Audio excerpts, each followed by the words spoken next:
All right, welcome back to another very special episode of DrJRadio Live. I'm your host, Dr. J, broadcasting from the city of Angels. And it is now 2020. How crazy is that? Anyhow, as you know, I do love to talk to federal agents. Specifically, if you've noticed, I've spoken to from the known agencies, the alphabet agencies. I've spoken to members of the CIA on this show, FBI, DEA, DIA, NSA, CBP, and of course, Secret Service. And of those agents, we have, again, returning tonight, the one that's probably the most elite. Because if you are in that position of that being in that agency and you're on the most prestigious part of that, which is guarding the President of the United States, arguably the most powerful man in the entire freaking world, then you are by far in the most prestigious job that you can be by being around that. So, without further ado, let me bring back our guest, returning, the one and only United States Secret Service agent, Special Agent John Carman. John, welcome back. There I am. Yeah, nice to have me back. And I have to clarify, I was with the Uniform Division, just to be perfectly, exactly clear, because I know some agents out there going, oh, he wasn't an agent, he was Uniform Division. Uniform Really? as in like police uniform or counter assault team outfit or suit? Secret Service. But we change clothes too. We have different hats. We wore different outfits as well. So that thing can be thrown out the window right away because you got some guys who are arrogant about it and they may be wearing plain clothes, but it was the job that you held and the protection that you did. So I worked at the White House. You can't get any closer than that. The sacrifice is just the same as anybody else or worse. In fact, I would say that the uniformed guys that worked at the White House were probably under more scrutiny and more death threats than the guys who were traveling outside of that area who never even saw the White House or the inside of the White House. There are agents in the United States agency, Secret Service agency, that were counterfeiting and other details in other states and maybe even abroad, and they didn't even have the clearance to get inside the White House. Wow. Yes. Now, obviously, I'm assuming when you were in the White House, you were wearing a suit and tie, right? No, not all the time, no. But when you were out in public with the president, and you were on presidential detail, were you then in a suit? No. So you were part of the counter assault team? Maybe. See, you're making too many assumptions, and that's good because we need to clear that up because a lot of people assumed, oh, that's an agent right there. Oh, that's an agent right there. But they don't see the other ones that are uniformed, not uniformed, plain clothes, undercover, on top of a roof with a pair of binoculars with a sniper scope pointed down at you, or at some other location that you can't even see, and I've been there too. Now, before we go dive into your personal history, which we're going to hear some cool stories like we did last time, I want to first talk about what I've wanted to talk to you about, which actually is the whole reason we decided to do the show to begin with, was because I was watching something on YouTube about the presidential motorcade, and then I called you to get some details about it. So what I learned was the anatomy of it. And I learned, obviously, that whenever they go to another city, it's not just they have to outsource the sweepers, the motorcycles, the ambulance, and the police cars from the local police department because the Secret Service brings their cars, the control package or the secure package, the roadrunner, etc., etc., etc., and then I guess they bring the rest. So here's the list that I've come up with in order. About 5 minutes before people see the motorcade, starts the route car. And then behind that, you see about 30 motorcycles, which are called sweepers. This isn't even part of technically the motorcade because this is like number 0 before you get to number 1. And so, John, you have this list in front of you and one of the things I'm going to ask you after I go through these is, what's changed from now with the current list that I have in front of me as opposed to when you were around it. Then after you have those sweepers, you have the pilot car, which is essentially the lead car of the motorcade. Behind that is the secure package. The secure package contains 2 of the presidential limousines, also known as the Beasts, and it also controls the halfback, the counter assault team, as well as the United States Secret Service electronic countermeasures vehicle. After that, you have the control car, the hazmat mitigation unit, the press pool, the roadrunner, ambulance, support car with more agents, and more local police officers. Sometimes I've noticed when they travel, they use all beasts. I found out that the White House, the president owns, or the federal government owns between, because it's classified, but it's between 16 to 22 beasts that they own. So there's times when the president and everybody he's with will literally be in just, 10, 12 beasts. So now that I put that list out there, which you have in front of you, John, let me ask you, going through that list, what were you seeing in the era when you were around President Carter and his predecessor Ford that you recall from your motorcades back then? Well, they didn't have all the cars that you see on that list. It was very basic. In fact, I'd like to point out some of the history because on a previous, there was something on YouTube I was just looking at and I was going, yeah, this is what they're putting out. Somebody put out the thing about the car. I think I may have even done an interview where somebody was misconstruing the Al Capone car that they had seized years ago. I said, no, it was under another president that car was used, and then they converted it and used it. And people like to do that, I guess. I've actually seen the JFK limousine. We protected it. I've protected it. It was in a building that we worked out of in D.C., which is no longer used by the agency at this time. And they've since moved that vehicle. But on a tour within the first several months that I was even working there, they took us down below the garage in the same building that I would go change clothes, go to the beats out there in the Foreign Missions Division and protect the embassies against Carlos the Jackal and all the terrorist groups going on back in 74. So 74, 75, right around that time. And that's when Ford was in office because Nixon left. I personally would have thought they would have not used the JFK limousine only because it was open top and it allowed for other people. They did. It was outdated 11 years by that time in 74. So that means that it was there for another special reason. It was historic. I don't even think they took it out except maybe to keep it in shape and keep it cleaned or something. But that was a historic piece of history right there in our building. I got to touch it and feel it and all that, but they didn't want us to get inside of it or move around in it, and I'm assuming that they probably cleaned it out of all the DNA that was probably left behind and things like that. I would think, and the brain matter and the other stuff from JFK. Right. Now, let me ask you this. I'm assuming they didn't even let you get in. Well, that's what I just said. They didn't want us to get in. I thought for an instant, hey, if I could get in there, at least just sit there for a minute. I'm surprised you even got to touch it, honestly. Oh, no, I mean, I got to touch it. Now, let's assume I was a remote viewer or somebody of that category, and I touched it, and I'm going to get some sort of vibe off of that thing because that stuff stays with it. Well, that's the other thing I wanted to ask you. JFK was pronounced dead on arrival at the hospital, which means he actually passed away in the limousine, right? It wasn't that he survived and died an hour later, was it? No. That's a technicality in the law. Even when I was a cop, you can't come on the scene of a dead person and declare him anything because you're just the cop that responded. The coroner has to. I get that. Right. The coroner has to do it. But when you got a guy who's been shot and half his head has been exploded out and the brain and all that, you could assume certain things, but it's the blood loss and all these other things. So they will transport to the hospital. I mean, what are you going to do? Are you going to do CPR?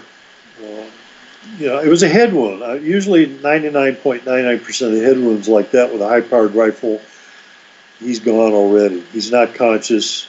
He's not talking. And there are some extreme cases, but yeah, they pretty much had to wait till they got him there and looked at him. And if his eyes are fixed and dilated and he's not breathing and there's no heartbeat, that's just field experience. You can assume the guy's probably dead, unless you want to do CPR. See, this is what I was getting at, is because of the gravity of the injury, even though a coroner or a pathologist or any medical doctor didn't pronounce him dead, but half his head was missing and obviously it's a big, it's not just a technical issue. His life force passed away in that vehicle. And that would be freaky to me because of the fact that I'm looking at something where someone died in, and not just any person, arguably at the time one of the best presidents. As a matter of fact, he stood under Abraham Lincoln, and it wasn't until Trump's rating started going up, little by little, to beat Ronald Reagan and then beat JFK's rating, and then now he's ultimately beaten Abraham Lincoln's rating. But in 1962 and 1960 and up until his death, literally, he was ranked the best president after President Lincoln. Oh, he was, and I still admire him today.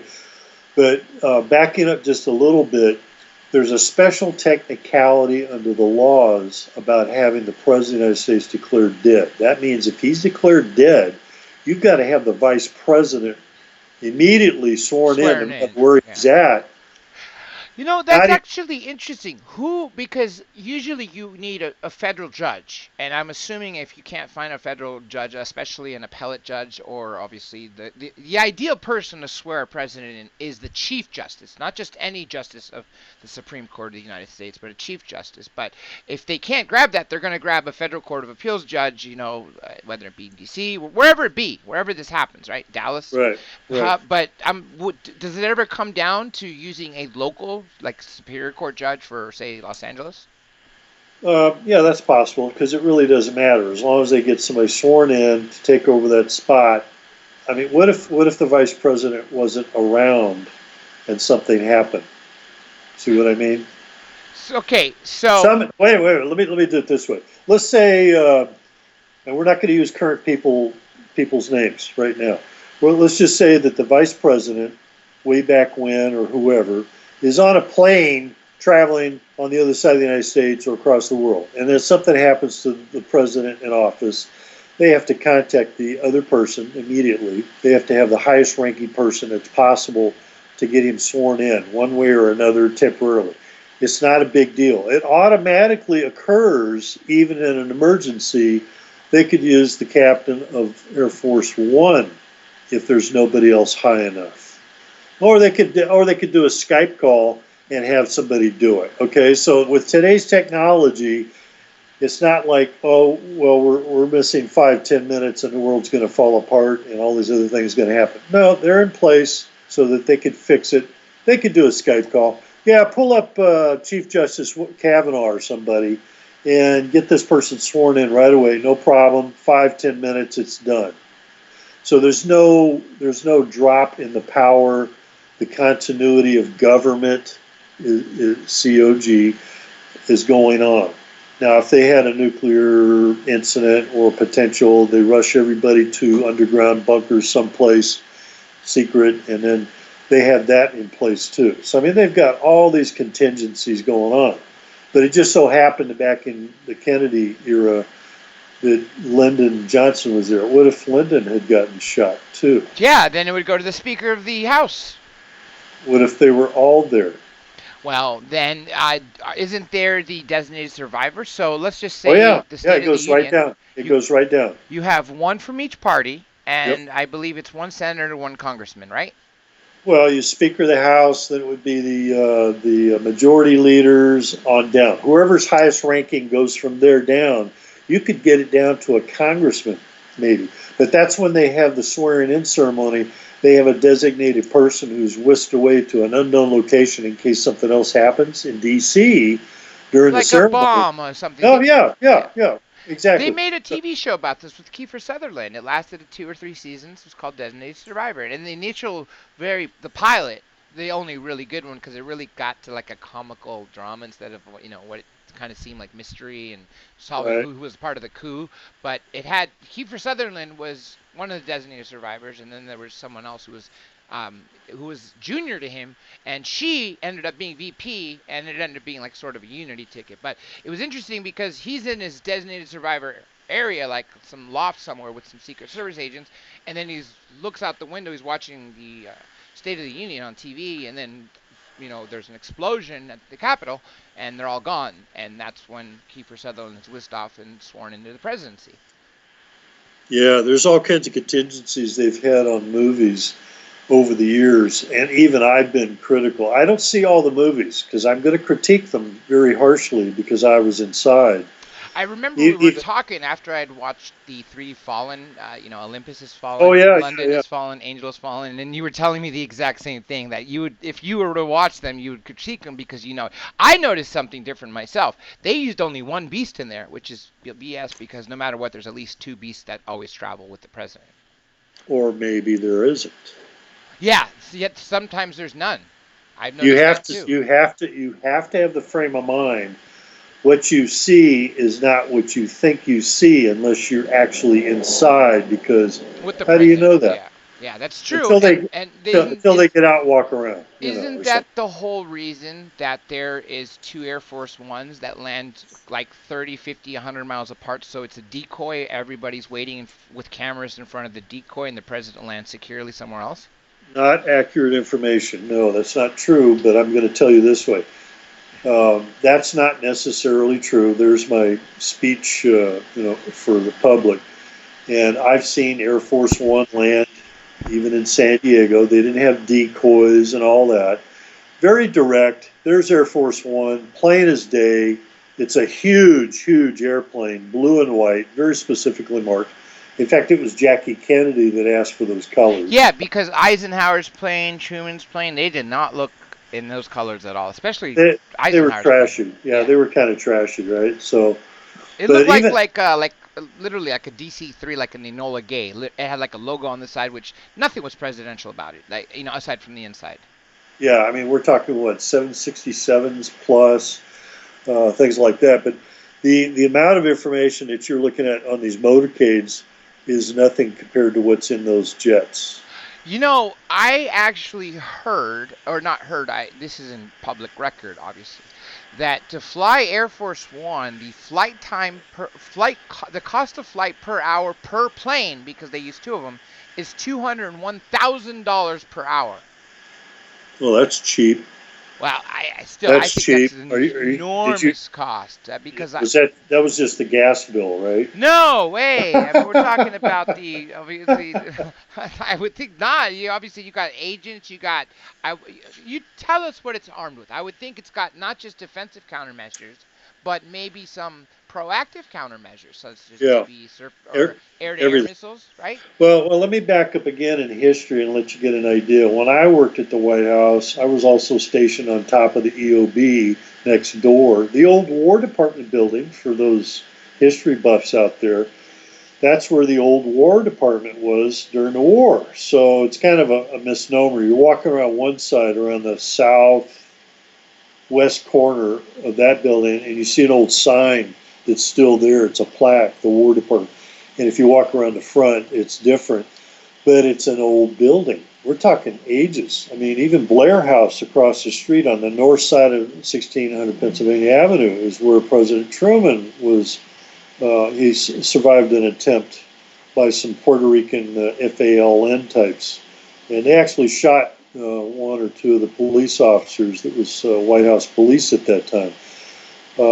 But yeah, there's all kinds of things that go on, and the buildings are different, but they just change priorities on who's stationed where and what's going on. I'm detracting a little bit. I detract a little bit, but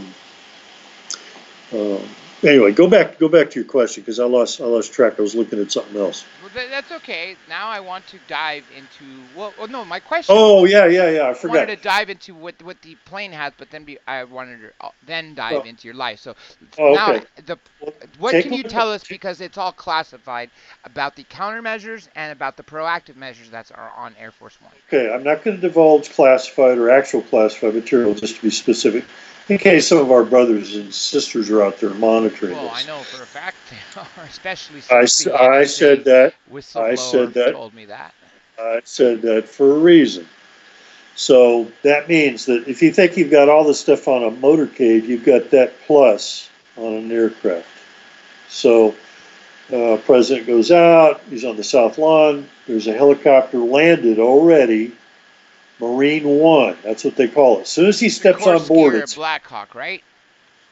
yeah, as soon as he steps on board, it's Marine One. Then from Marine One to Andrews Joint Task Force or Joint Air Base now, everybody's a Joint Air Base. As soon as he steps on the Air Force One, it's Air Force One. And they take a lot of pride, and there's a lot of stuff between that on the military stuff, where who gets to be out in front, who gets to open the door, who gets to open the gate, who gets to salute, who gets to do all these things are honored positions by certain people, especially in the military, because they don't get to do that every day, and they're actually serving in another way. They're all a target just like I was. I was a target every day for stuff, and I arrested people and so on. But yeah, the designation changes everywhere the president goes. So if he gets out, he goes on a military plane, undercover, military marked and all that, so that people don't need to know that he's traveling to Afghanistan this week, then yeah, that automatic designation changes. But they can also use a code word, just like they did it in the famous Escape from New York movie. You know, David 1, right? That was an undercover code for the Air Force One. I So, see. And I'm glad you mentioned that. The fact the moment the president steps on one of the Sikorskis, it becomes Marine One. That's the exactly. call sign for whatever the plane president is, Air Force One. So let's just say both the typical planes are destroyed. He has to fly in a Learjet, or let's just say a Virgin Galactic plane, right? Boeing Yep. 747. That call sign is Air Force One. Unless, of course, there's another exigent circumstance where they have to use a code for the plane or I jet. see, Or because they're monitoring for terrorists who hear Air Force One and know the exactly. president's on that Well, plane. it's all encrypted now, mostly. So that stuff is so encrypted that it would be a mistake for somebody to crack through a high-speed. What is it, like over 1,000 frequencies per second? Even if it was 100 frequencies per second, you just can't keep up with it. You know, before I dive into your life, because this Go is ahead. happening around the world right now, what do you think, in your opinion, from a Secret Service agent around presidents, is happening with Iran? Because obviously you were around classified information, you heard Oh classified yeah, yeah. talks, Well, and so I experienced some of that history when Nixon was around and he left, because Nixon entertained the Shah of Iran prior to him leaving in '74, August 9th, I think it was August '74. And during the time I was there, right after that, September 3rd, so from September 3rd on, we had Iranian students protesting in the streets, and some of the other guys when I was working at Foreign Missions Division, God bless those guys, because that's a very tough job back then. It was nothing compared to what they've got now.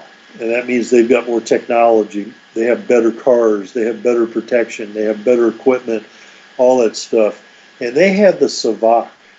Now, a lot of people don't even know what that is. And I just heard it brought up recently on a couple of radio interviews by other people who were talking about Savak. And I said, oh, yeah, the Savak. That was the specially trained people that were their death squads, their equivalent of their CIA, not Secret Service, because a lot of people don't understand. Secret Service, US Secret Service, is not the same as French Secret Service or MI5, MI6 British or FSB, KGB Russian and all these other, or Chinese or something. it's USSS, it's the United Well, States yeah, Secret Service. right, but it's a different function in a different way, and I think it's a lot more honorable versus what these other guys may or may not be doing, absent any secret operations that we're not talking about. One of the other jobs, by the way, the whole reason the Secret Service was started was not essentially to guard the president. That happened at the turn of the last century. It was to deal with the counterfeit money. Counterfeiting during the time that Abraham Lincoln was around, and I believe Pinkerton was a focal point because people go, "Hey, who's that guy over there?" "Oh, that's Detective Pinkerton," and they kind of think that maybe that was the starting point. Pinkertons, as in the private detectives, like essentially like the early PMCs of the Western era. Yeah, exactly. But yeah, they had to control the money issue, and if they had too much counterfeiting going on, then we couldn't control the currency. Then there was a big problem with that. And nowadays, I mean, you could give me a bill, I could still look at it, even with my training and so forth, because my background was mostly protection. But we get a little bit of everything, and I mean everything. And it takes 1 in 1,500, not to get into the other stuff, but 1 in 1,500 to get the position that I held. So that means there was 1,500 guys that were competing against with a special background. Wow. So not everybody got selected. But yeah, you could hand me a bill, I could look at it, feel it, and people say, "Oh, that's paper, blah, blah." No, it's not paper, it's technically cloth. It's cotton, right?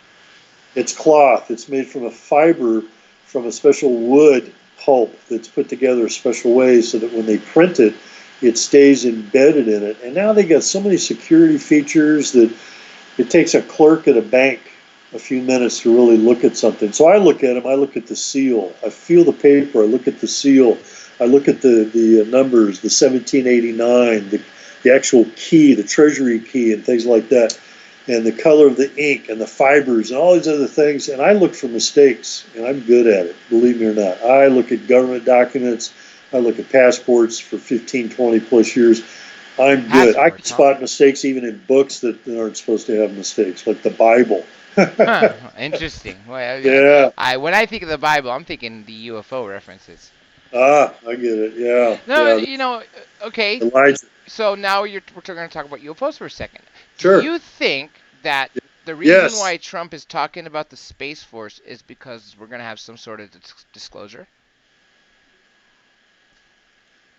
I like to pause that for just a second, because I've talked to Stephen Greer, I've talked to Emery Smith, I've talked to all kinds of people. And when I was protecting Jimmy Carter, God bless him, he's still around. President Carter, if you're still listening, I'm here. I'm still here. He was the first president that came out publicly and said he saw a UFO and signed a report, and that's public record, right? He was going to release Operation Blue Book, which is now called something else. And when he tried to do it, they briefed him and said, I'm paraphrasing, "Oh, I'm sorry, but you can't talk about it." "Well, why is that?" "Well, it's real." "Oh, shoot." "Well, but why not?" "Well, national security." Worse than national security, 10 times, 100 times more important. Is that why also, obviously because of that, is the reason why you have Majestic 12 or Majestic Clearance, which is, I believe, 14 levels above top secret? Oh, they get into so many levels. Cosmic top secret, whichever one is the highest? 20, 25 levels. I mean, there's probably even levels above the stuff that we even think we know about. Yeah, I think so. Some levels are so high up that they're classified even from the classified people. Yeah. Well, that's part of the military-industrial complex that Eisenhower warned us about too. Yeah. And Eisenhower met with aliens. Thank you. That's what I was just going to mention. Okay. And I'm going to reference that to UFOcrashbook.com by Art Campbell, who passed away over a year ago. I just only found out he died a couple of months ago for security reasons. Somebody didn't tell me. And I was trying to get him onto a show over a year ago. And I go, "Hey, did you ever get through?" And they said, "No, we called and nobody answered, or something happened, they left a message." I called one time and somebody was coughing on the phone. And I go, "Well, he must not feeling good. He had a heart problem." And I guess he passed away just over a year ago. But he contacted me. We were contacted. I forget if I talked to him about some other level thing. And all of a sudden he said, "Hey, you were Secret Service. I'm going to send you a copy of a manifest, and I want you to verify some names that were there in 1951. Now, they changed the dates. They changed the locations all the time. It's either 1951 at Edwards or Holloman at 1955. I don't care. It doesn't matter. President Eisenhower met and had agents with him when he met with an alien spacecraft or saucer or whatever. And they shut down the base for like 6 to 8 hours. That's important. The safest place I would meet would not be Holloman. That's like somewhere in the middle of the United States. I'd go to Edwards out in the desert. That's where they go. That's where the sightings are.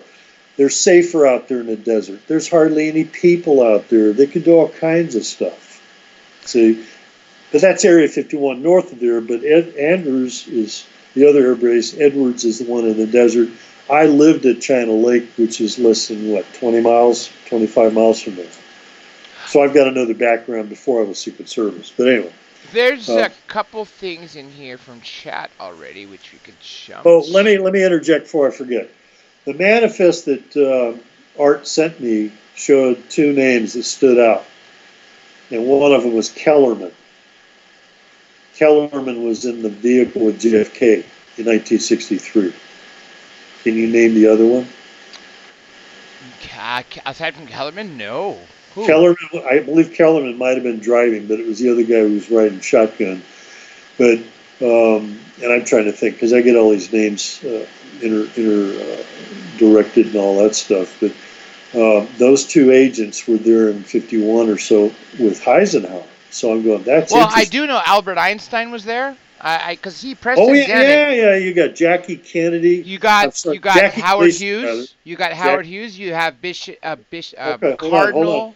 Hold on. McGuire? Howard Hughes. Pause for a second.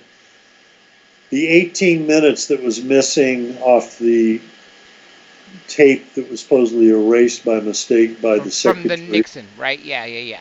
Supposedly contained Howard Hughes' name or conversation or something on that. Well, that makes sense because, remember, Nixon wanted to show off to his friend Jackie Gleason and took Jackie Gleason to Wright Pat, the Blue Room, and showed him a dead ET. A dead what? And I believe he was the last president to know about this topic, only because he was Eisenhower's VP. Oh, well, here's another connection, too. Valiant Thor. Yeah, didn't he work up at State or the Capitol somewhere? Not necessarily in the White House, but at the State Department or somewhere up there, Pentagon even? No. He stayed at the Pentagon. Okay. For about 3 years in a special suite, quote unquote, whatever that might look like. And while they were doing tests on his special clothing, spacesuit, whatever, he had a program or a book that he was presenting to Eisenhower. So they took him incognito from the Pentagon to the White House. Guess who was there besides Eisenhower? And I do this a lot with people. I test them. Who was the vice president back when Eisenhower? Oh, they don't remember. They don't know. Well, it was Richard Milhouse Nixon. That's why the reason that he knew it, because, see, a lot of people say that the reason... you talked to Robert Morningstar. Oh, yeah, I know One of the reasons that he says that JFK was assassinated, and he's not the first person who has said this, is that he told Marilyn Monroe about the ETs, and remember he was giving all those speeches about he wants every world to disarm. I mean, long before Reagan was doing anything like telling people that, if we had an alien threat in the world, we'll... Oh, yeah. Well, United Nations JFK was essentially trying to do something similar, wanted every army, every country to disarm, hold only a local police force, and that's it. No nuclear weapons, no bullets even, nothing. And he wanted us to be a world of peace to meet others, essentially. And so one of the reasons why people assume that he was killed was because he was going to announce that fact that we are not alone, that we've been having visitors and we have possession of artifact and them. Right. And I'm still not convinced today, because you get different people coming up with different theories. And I agree. I believe that there's some merit, a lot of merit to that, because do you remember back in 1951 when all the cool movies were coming out? It was the same year, 1951. The day the Earth stood still, the best. Michael Rennie was Klaatu, and then you've got Gort, and he's, lands right there south of the White House, which I worked. I actually stood there on midnight and said, okay, if you're going to do it now. I'm here. Come on, do it, right? But that was a special year when they were doing that. So technically, to revisit the question earlier about disclosure, we've been disclosing for years. They don't need to come up in front of the news and say, okay, here's an alien. Are you talking about releasing little information here and there? Yes. It's constant. Yeah. When the information through Marilyn Monroe had called up threatening She called up the White House. She had a special number. Then she got blocked. And we're talking back in the 60s, so back in the old days. And her place was bugged anyway. But when she started calling, she's going to release information, blah, blah, blah, and all this other stuff, then that's when things got tight. And she was visited by other people. She was murdered. I used to talk about this, God, over almost 20 plus years ago. And they kept saying, oh, she had an injection. No, she didn't. She took pills. No, she didn't. If you don't know what forensics are and what they test for and what the human body goes through, they were screwing it up. They were covering up. Then later, they finally said, oh, wait a minute. They revisited it and changed the YouTube thing about Marilyn's death. It wasn't suicide. And her lower colorectal area was purple. Oh, that's the new color now, right? No. That's not normal. So that means that they did a suppository. If you're in Mexico, and since I worked the border for 15 plus years, and I know the culture. You mean as CBP before Secret Service, right? No, just U.S. Customs. U.S. Customs. Okay, so what's the difference between U.S. Customs and Border Patrol? Because I thought that's one and the same. It's not. Border Patrol still wears green, no matter what patch you put on them. They still have the Border Patrol patch. And they're at the checkpoints looking for narcos coming through. Well, they're at the border covering the areas that are non-designated entry points and at certain checkpoints. U.S. Customs has the ultimate authority at the border, no matter where you're coming from. And if you're on a spaceship landed on the moon and you come back to the United States with moon rocks, guess what? You had to clear U.S. Customs. And I've seen the moon rocks. You say U.S. Customs, and I'm thinking cocaine cowboys in Miami. Obviously they were worried about all the boats coming in, the planes landing, etc. And then I'm also thinking Barry Seal and Mina Arkansas. Oh yeah. I know Terry Reid. You know who Terry Reid is? No. Well, you know who Barry Seal is. Of course. Well, somebody had to be the co-pilot, damn it.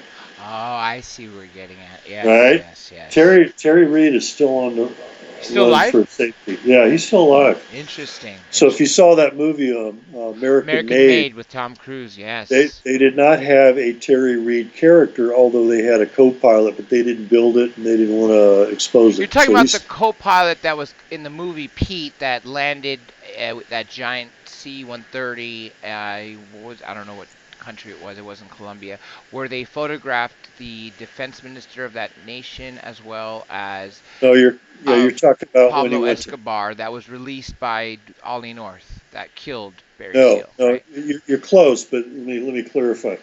That was when they went in the Fat Lady down to Panama and they met with a guy named Manuel Noriega.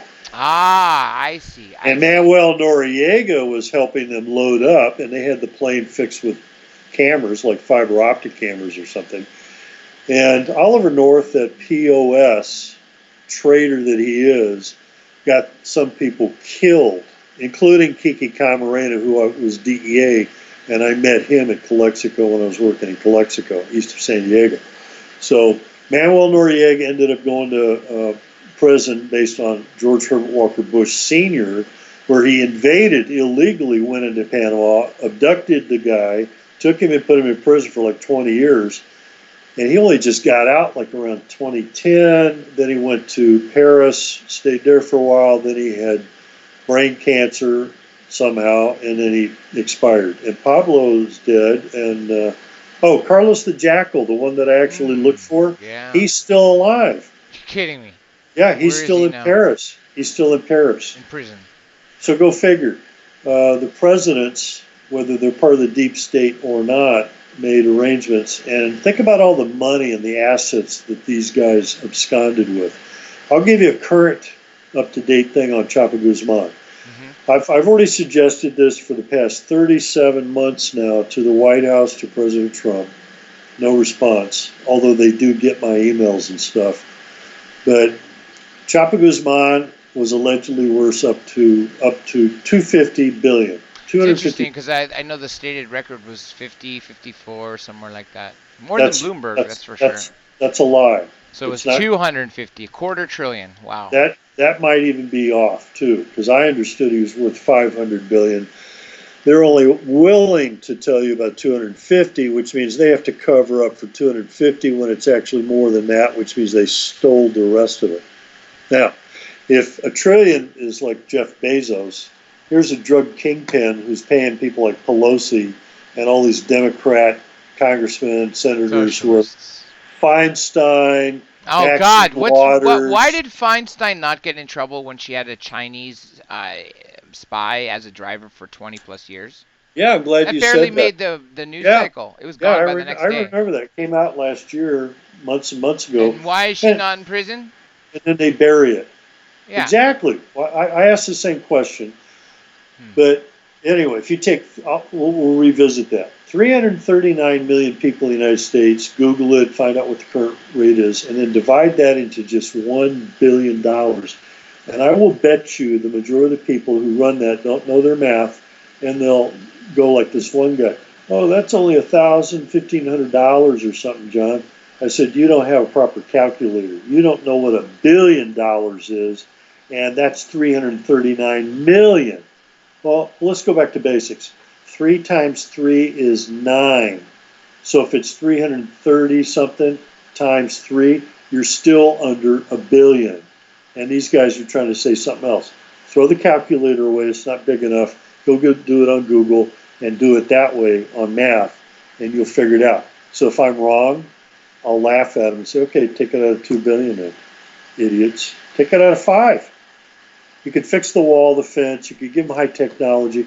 We could all be rich enough to have a nice home, a nice car, and live the rest of our lives out and have money and comfort. Remember, each billion is 1,000 million. So in order to cover people, literally, you would need trillions. Billions is not enough. Well, you have to do it on the math thing, because the thing is, I know math very well. Okay. It's the thing that most people don't get. But they've got. I'll tell you right now. But you've got $250 billion to deal with, and these guys won't respond. Now that is a little more considerable. But let's figure this out. So you got 250 billion. So that's 250,000, 250 million, 250 billion divided by, say, 350 million people. Oh, okay. 2, 3. I think it's up to 340 right now, but give or take. All right, here, I'll make it exactly that. Okay, well, anyway, give or take, that's that doesn't even equal out to $1 a person. Or no, something's wrong there. That's not right. No, it says 0.710. So hold on a second. 250 billion. 250 billion. I'm going to do this on my calculator properly for you here. Hold on. If you don't have a 10, it's unfortunately the screen is not long enough, and what happened was that's what I tell you. Divided by billions. But the point is a trillion is a million. So a billion is 1,000 million. So if you got 250 million, I've already done it. That's what I'm telling you. I've already done it on the Google. You can Google. The point is it would equal to about under $1,000 a person. No, wrong. So next commercial, work it out and do it on your own, but you're going to get different answers from everybody. It's not right either way. $1 billion, I'm telling you, and there's only 300 million people. 300 million. What if it was 500 million? That's half of $1 billion. See what I mean? Yes. Okay. You're still going to get $1 million. That's what I'm telling you. So let's move on, because math is a waste of time. Well, actually, no. Here, I got the answer for you, and what it equals to is, it's still not. It's accurate. The answer is accurate. I divided 250 billion with 240 million or 340 million people. It equals $735.29 per person. Wrong. Wow. I'm telling you, math is math. Doesn't lie. No, I know. Hey, anybody out there? You don't have enough digits. $250 million. Well, yeah. $1 billion has 9 digits. $1 million has 6 digits. There you go. So you're missing 3. No. I'm not missing 3. I typed. No. But there's a difference of about 3. But that's the math, and that's what I said. But I don't want to argue math. We're talking about Secret Service today. Okay. Now, anyway, do you think any of the money from El Chapo was allocated for the wall? I don't know, because they were supposed to. Under the seizure some of the money came from the Pentagon. The seizure asset forfeiture laws, the president doesn't have to go anywhere except to that one agency that did the seizures. U.S. Customs is the main lead agency. You might have DEA, you might have some other agencies in there, but they are the lead agencies. That means that money gets allocated to a government fund. He can dip into it. He doesn't need to go get permission from Congress. He doesn't have to do anything with the Department of Defense. It's not part of the same budget at all. People don't get that. They get confused. They go, oh, but he has to. No, he doesn't. He's the president. We got 2 people in the chat that are confirming the number that I told you, which is $735 per person when you divide 250 billion with 340 million. Wrong. Well, I'm telling you, we got 2 people in the chat that just said they're not using big calculators with more than 10 digits. I'm telling you. Smartphones have big calculators, but yeah, okay. I don't have smartphones. Beyond that, anyway. All right, now let's go to what I wanted to start about an hour ago. When did you join the United States Secret Service? 1974, right after Nixon left. Okay. Now, what was your first assignment in 1974? Foreign Missions Division. I already told you that. That's the embassies, heads of state, the president. So you were dealing with people, diplomats, and you were dealing with what, maybe this traveling with Speaker of the House or No, Speaker of the House is totally separate. But doesn't the Speaker of the House also? I googled what I was curious. Do you remember that whole debacle with Pelosi was complaining about something and the government was shut down? So Trump turned around and said, "Well, you should stay here and work. So I'm going to deny you taking the official aircraft." Yeah, yes. And he said, if you want to fly, you could pay commercially, and I'll reimburse you. And the same thing with Ilhan Omar. And Rashida Tlaib, those traitors. They're terrorists. Yeah. Same with Pelosi. She's a lying traitor. She needs to be arrested right now and sent off to Gitmo. There you go. Do you think the reason why the left has just some of the worst candidates in the world is because they want their party to either explode or they're just conceding the elections to save their money for 4 years from now? They're involved in something. None of them are doing what people want. No, they're not going to, and they don't care about you and me, period. Get that through to everybody. They are making their own money so that when things get bad, they can escape and go to Australia where they're having fires, or New Zealand or someplace, an alternate country or location where they may or may not have protection, and they have a place that they can get food and water and survive the horrendous civil war that they're talking about. These people are traitors, and they should have been arrested years ago. I'm just sitting here going, okay, I'm counting my minutes on my watch right now. When are they going to get arrested? They had rumors of 33,000 indictments waiting October over a year ago, and then it went up to 100,934. I'm saying those numbers for a reason, in case anybody heard those numbers. And then just as of in the last 2 months, I heard it went up to 140,000. And then some idiots out there on Facebook say, oh, I don't see how they'll be able to arrest that many people and stuff like, well, yeah, you can. And they've got task forces. And then when they runs out of handcuffs, they get military people involved. And then you can go martial law and you can go UCMJ and take all these traitors to Gitmo or other third world countries and hold them there legally under the president as the CIC. But a lot of people don't get that. But these people are taking money hand over foot. They're traitors. They're trying to keep the open borders and let people come in and vote illegally into our country. And they're doing it right now, even in California. Those people should be arrested. And there's no such thing as a sanctuary state or city or whatever. You know, that's a facade. That's a fantasy, you know, that these people are trying to throw at you because that's what they do for a living. They lie to you. Yeah, send me more money. I need more money so I can run for office. Look at Kamala Harris. She's out. Tulsi Gabbard sounded pretty good for a while. No, she was the reason why Kamala Harris had to drop out, because of the fact that she torpedoed her through her own record. Well, exactly, and that's what she should do. Tulsi actually is the closest that sounds to a Democrat, actually being a Democrat as opposed to a socialist. You mean back since Kennedy era?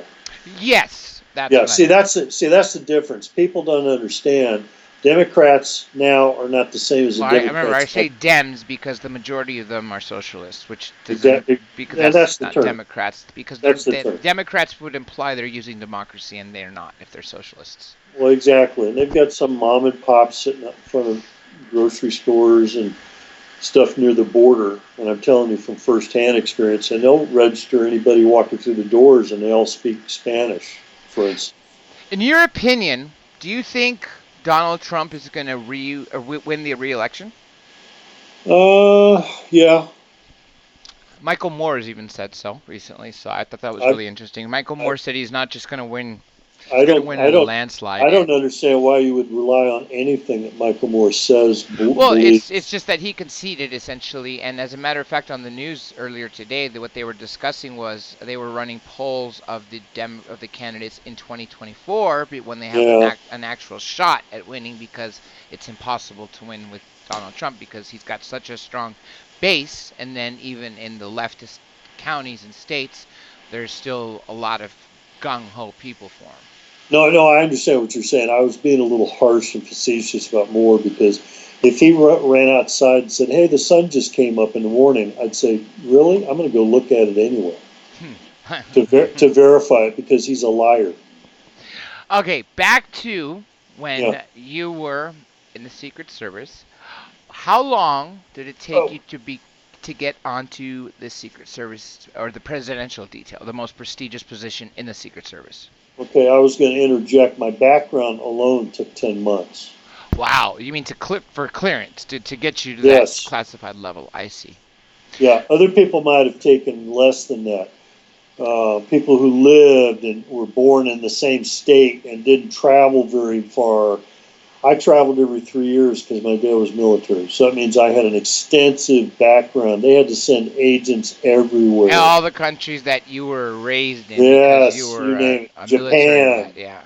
Yeah. stuff like that. So I went to 3 high schools. Guess what? They had to go to 3 separate high schools, 3 separate sets of records, talk to teachers or whoever was there, and then get the information and check all the police local, reports, or if any, of any kind of activity, anything. I'm telling you, they go back as far as your generation, then your parents, and they may even go back a second or third generation past that if they want. I would think so. They want to make sure that none of your family was working for a foreign government. Or other attributes, or psychologically unfit, or something Of else. course, mental illness and the family and the genes, etc., etc. Yeah. So now, the year that you started watching the president himself was That, what? that, that was about 76, but Okay, before 6 years. I was very active at Foreign Missions Division, and I hate working midnights, but when they start putting you on these rotations, like you work in 2 weeks, then they shift change goes to another shift, you're working 7 to 3, you might go to 3 to 11, and then you're going to have a short change where you work 3 to 11 and then come back and work a midnight, or 7 to 3. It's kind of screwy. I finally went to permanent midnights for a while, but I was the one out there looking for Carlos the Jackal, and I found briefcase bombs and all kinds of activity. They had bombs go off at the embassy, at the Russian embassy, Wow. at 1609 16th Street, which is just a block and a half away from the White House. And then I got, I was not aware of that happening oh yeah, on our soil. there's all kinds of stuff they don't tell you about, and they cover it up. What were The they saying? It was embassy, a gas main explosion or some crap like that? no, they didn't say anything. Huh, interesting. That's how controlled it gets sometimes. And that embassy was right on the other side of the alley from the other street at 15th, where the Washington Post is located. So that's a real critical area. We felt that 2.5 to 3 blocks away. That's how big it was. And the guys were lucky they weren't killed. One guy got raised up off of his feet, literally. So pretty big explosion. But I don't think it was that type where they put shrapnel and stuff in it to kill. I think it was just a warning, or to scare them, to intimidate, that sort of thing. But Is I there? had I had all kinds of activities. I was going to tell you about the incident where I interviewed this young man in front of the White House on a midnight shift Oh, before I got transferred to the division there. ooh, I want to hear that, and then please tell us about Elvis showing up. Oh, sure. Um, anyway, I contacted this young man and I asked him, I said, "What are you doing out so late? It's like 2 in the morning. You should be out partying or doing something else." He said, "Oh, I want to see the president." I said, "Really? What do you want to see him about?" So I engaged him in conversation. And he seemed like a young man, about 19, 20 years old, clean shaven, brown hair, straight hair and all that. He seemed educated. And after just a few minutes of talking to him, and I've been trained to spot certain people and so forth, he fell right into a category. So I profiled him. He's already talking about microwaves in his head, sexually related terms, and then stuff about Jodie Foster. And I said, he must have seen that movie, Taxi Driver or something, right? And I go, well, let's just keep talking to him, see where he's going with this. And I said, well, you know what? I think I can get you an interview with somebody. So hold on a second. So I contacted the duty agent. You have to call this guy up. He comes out, and those duty agents are usually sitting there studying for their master's degrees or something, because it's at midnight and nobody's around or something, or there's little activity.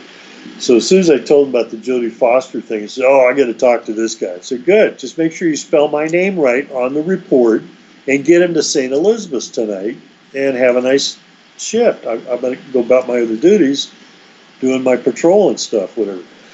So that was the end of it.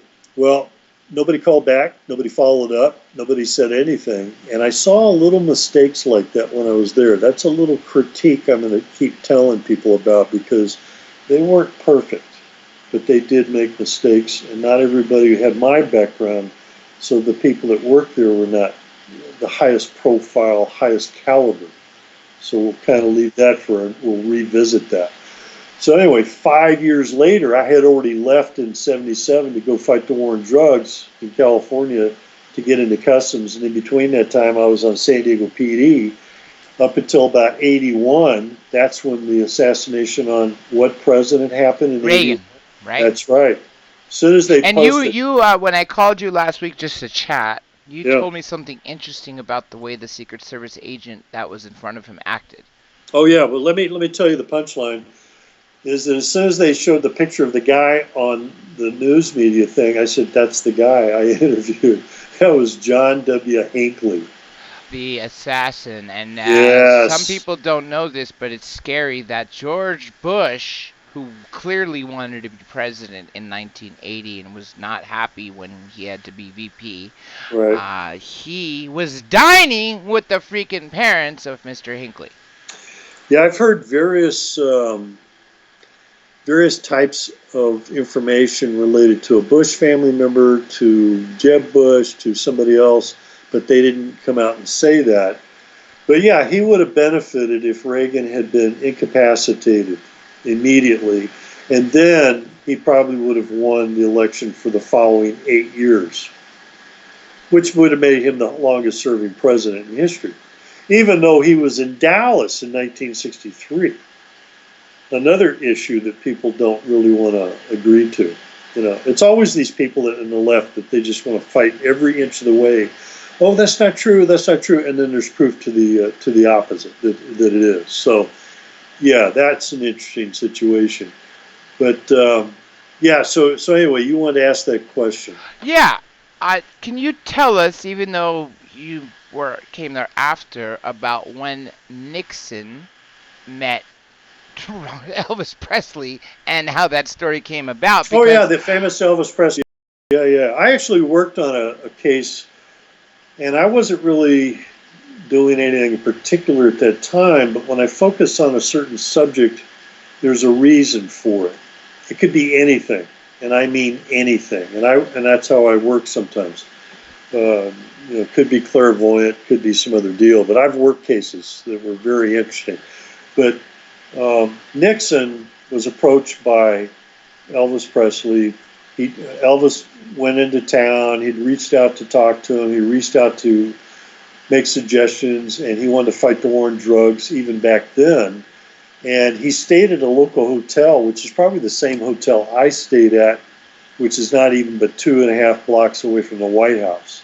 Checked in as a John Burroughs. That's Elvis's favorite alias.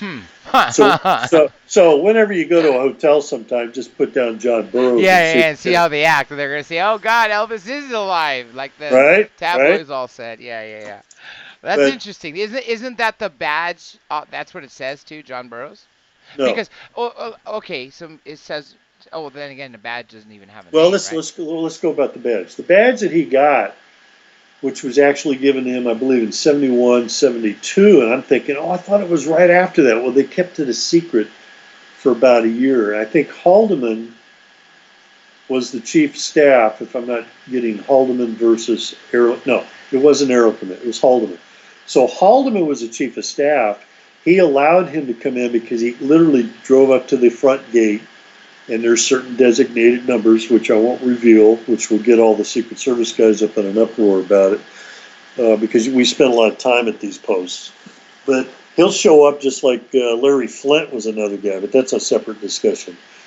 And he says, yeah, I want to meet with the president, and blah, blah, blah, like everybody else, but he's Elvis Presley. So what they did was somebody made a phone call and got to the chief of staff. Now, once the chief of staff realizes what's going on, I think he came out and talked to him and all this other stuff. And then Elvis wanted to give him a gift, and it was a personal handgun that was specially engraved and all that. That had to get cleared by Secret Service because you can't bring in a weapon of any kind. And he got him inside. I mean, that's public information now. You can Google the Elvis Presley-Nixon meeting with photos in the White House, Oval Office, and Nixon, I think, turned around and figured that would be a good publicity. PR, yep. Because it's all about. He needed to win favorables amongst the youngsters, which he didn't really have any. Because the hippie generation did not like, Mr. Nixon. Well, look at the time frame. We're at war. We're still in Vietnam. I was still guarding the Vietnamese embassy the day that it fell in 75. Oh, so Saigon, I see, yes. Just to give you an idea where I was at, too. And I missed getting drafted, even though I was 1A at some point, but I was also exempt under other categories. Because you were in the Secret Service, right? No, I was still in school in 71. And when I graduated, I went to college, and then during that time, I was classified 1A, but I was exempt under another category. My dad was military. Well, what's 1A? I'm confused here. Well, you weren't registered, were you? Oh, I mean, every time any male who turns 18, on or about your birthday, you have to register. It's required by law. Yeah, on my 18th birthday, I did that. Yeah, special service though. I'm teasing you, but yeah, you have to have it registered whether you agree or not, and they use that, and you can be picked. And during the year that they picked people, they picked 125 numbers, and I was 126. Huh? So you literally avoided the draft by one number. Well, I didn't avoid it. Maybe it was God or something, but I got passed over. But I went into law enforcement within a short time, and it wouldn't have mattered by that time anyway, because I was serving the country at a higher level than most people, and I was protecting the commander-in-chief right there. So that's kind of a thing there. But anyway, tell me where you were going with this before I go back to Elvis. I don't want to miss a point there. I know. I was just curious what A1 was. Oh yeah, 1A. So yeah, and we could talk more minutes on that. But anyway. Elvis got in finally to meet with the president, photographs, handshaking, all this other stuff. He already told him he wanted a badge, and he stuck around for a couple of days, and they got him a badge. Now, that's back when DEA was Bureau of Narcotics and Dangerous Drugs, BNDD.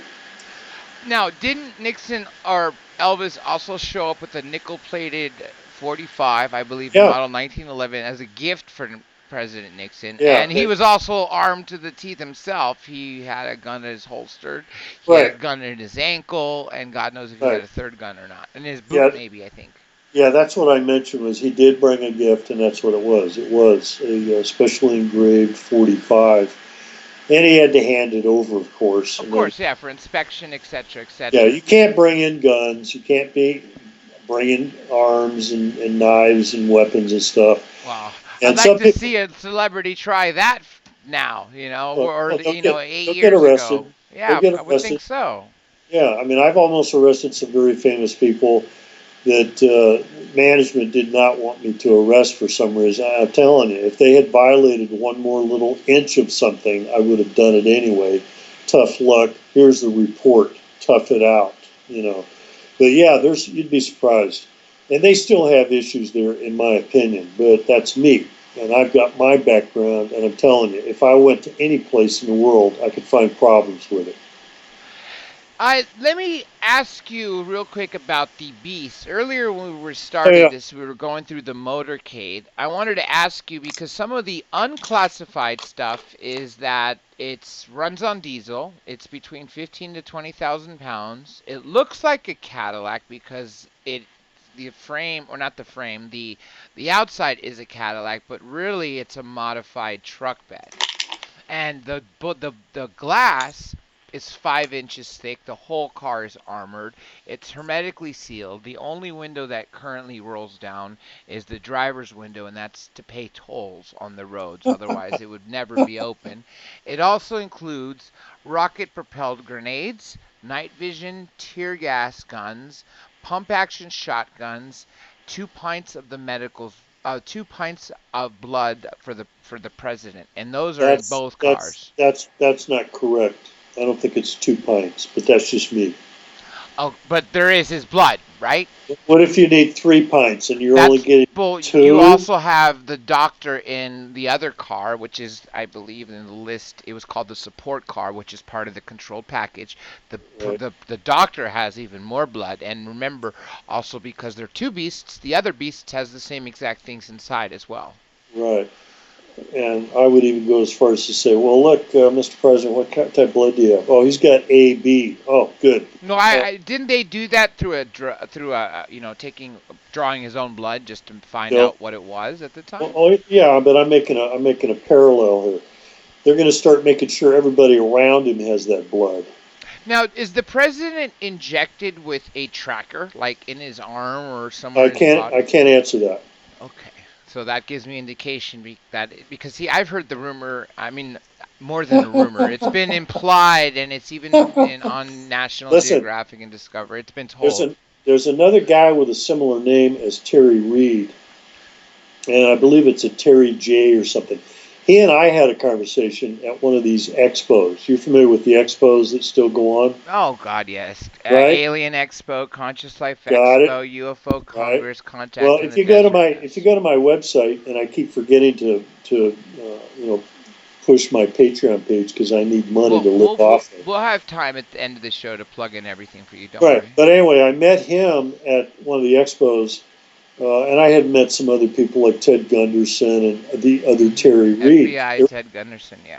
Right. But the Terry Reed that this guy was about the RFID chips back in 1995. Hmm.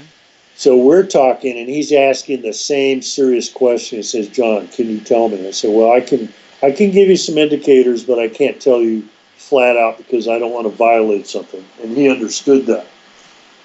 If you got devices that you can inject dogs with, and it's as small as a grain of rice, which is kind of a close description, Hmm. between the blades of the back, the ear, the neck, the trapezius muscle, whatever, you can bet that if you've got a guy who's a super secret agent or a military operative going behind enemy lines, that they're going to find out some way to track that person, even though we have satellite capability with infrared. In fact, they probably showed the recent assault that they did recently. They've got that recorded just like one of the movies, Patriot Games. There was a follow-up to the Patriot Game movie. Oh, yeah. Clear and Present Danger, and then there That was I a believe third it one. was that one, and it was James Earl Great movies. Jones. Yeah, that was the famous author Tom Clancy wrote those stories. And there's a guy named Steve Pachenik. Try spelling his name. I know how to do it. But he's on Alex Jones quite a bit. But that guy has that background. Who do you think was talking to Tom Clancy? Him. Steve Pachanik. I'm still trying to get in touch with him because he mentioned St. Elizabeth's. Interesting. There's a Yeah, question here for you. Okay. but let me finish telling you. When the president comes in office, like say Obama, he had to turn in all of his electronics. You got to watch, turn it in. Yeah, you You got a got smartphone, BlackBerry, turn it in. Of course. everything gets turned in because they have to tweak it and make sure it's encrypted and secure. And there were some comments about somebody else that didn't do it or something. So, well, it comes right down to it. If he wants to do what he wants to do, we can only go so far. Technical Security Division, TSD, they'll do what they can. But that just means they have to work harder if the guy doesn't comply. And that's why you've got that special electronic vehicle Yeah, called the countermeasures. electronic countermeasures vehicle, and then Yeah, also the road runner. Yeah, the one that right. has the not just the giant dome on top, or two domes now. There's an even bigger dome under the current one that just came out a few weeks ago, and also the giant antennas, which not only spread electronic waves, EMPs to shut down, say, you know, Cell phones, cell other phones, and devices. also say to redirect Stinger missiles and etc. Things Yes, like that, and also to just scan via laser. And it's no longer typical radio. The president in I believe it's the Roadrunner, is though the communications car, is linked in not just through satellite but internet. I thought that's kind of interesting. everything. So Yeah. if you're driving along and you're in the beast, the whole area that they're in starts to shut down. Only emergency communications, law enforcement, Secret Service, and all the other agencies that are involved in that But motorcade. isn't it all overseen by the Secret Service? No matter what agency you belong to, the Secret Service is the ones who plan it all. They're the controlling agency. Yes, that's what I thought. The military can't say shit. The NSA can't interrupt when it deals with the president, the Yeah, commander because in chief. when wherever he's traveling, he essentially is in charge. He gets number one priority, and it's off limits to others. Okay, Right. let me get you this question here before Go ahead. we veer off. This is from Lasha Senyuk. Um, Has he any knowledge of psychics protecting the president on a mystical or ethereal level? Yes. Next question, right? Okay, I'm gonna bring this up because I thought this was That's a really good one. interesting. That's a good one. In the 80s, I was at the supermarket with my family. My mother actually was just 85, and there was, aside from Time magazine, they were selling this one book of unsolved mysteries, and it had no relation to the show Unsolved Mysteries. It was just called Time Presents Unsolved Mysteries. And if you remember the way things were those days, that you would buy one book cheap at the supermarket, and you would go home for it would be like $2. But then you would sign up for the subscription, or you might even see a commercial on TV, and then you get the first book free, and then you get like another book for 20 or $30 a month, right? Remember that whole era? The book clubs, yeah, Yeah. yeah. Okay. Well, that first issue that I bought for $2 because I never did the subscription, I told this interesting story, which I think is very relevant to talk about, considering we're talking Secret Service agent right now, and I'd like to get your take on this and what you thought about this when Sure. you were in the White House. 2 days before President Lincoln died, he had a dream that he was in the West Wing of the White House and everybody was mourning. So he went up and asked a Secret Service agent what happened, and the Secret Service agent, while crying, replied to him that the president's been shot, and he was bewildered because he knew he was the president. So he walked up to look in the casket, and he saw himself in it. Now the next day, he told his wife and another person, and then the day after that, he was shot and killed, and yet exactly what he dreamed of ended up happening, where his body was placed in the White House, and there were mourners around. Well, he survived for hours later and died in the White House in the Lincoln Room. Now, why? What do you make of the fact And that? before I go too far, I want to mention Gene Dixon. Go ahead. What? What do you? When did you know about this story that Lincoln dreamed about his death 2 days before, and what was? What Well, did you that's guys among agents say to each other? Well, that's history. That's an old fact. In fact, I think even One Step Beyond did a thing on the series back in the late 50s, early 60s about the very same incident, because that's an actual reported incident. Yes. Now, And is go it ahead. haunted? Is the White House haunted by Lincoln's ghost or I anybody's? I tend to go that direction too, because I remember somebody being interviewed on another radio show, and since I heard the stuff about White House and stuff, I said, you know what, that's my cue to call in. So I called in, and they put me on hold for a minute. And I told them who I was. I said, look, I'm ex-Secret Service. I can tell you about an incident that may support this guy's theory, and I'll leave it open for questions or whatever. And I got a disconnect. So I thought, that's strange. So I called back a second time, got right through. Hmm. I told him I got disconnected. I said, look, man, I did work at the White House, and I can make a connection and support what this guy's trying to say, because he doesn't know what he's doing. He's not in the White House. He's never worked in the White House, and I did. I'm ex-Secret Service. I was on hold for about another minute, and I still got a disconnect, and the idiots made a comment about, some guy was pretending to be whatever. Okay, so that's their attitude. Well, they screwed up, because I did work at the White House, and there was an incident with another agent that was there, and he saw something that looked like either a ghost or something that was interdimensional.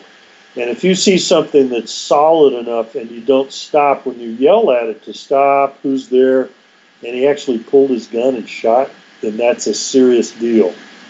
Because you can't just shoot your weapon anywhere.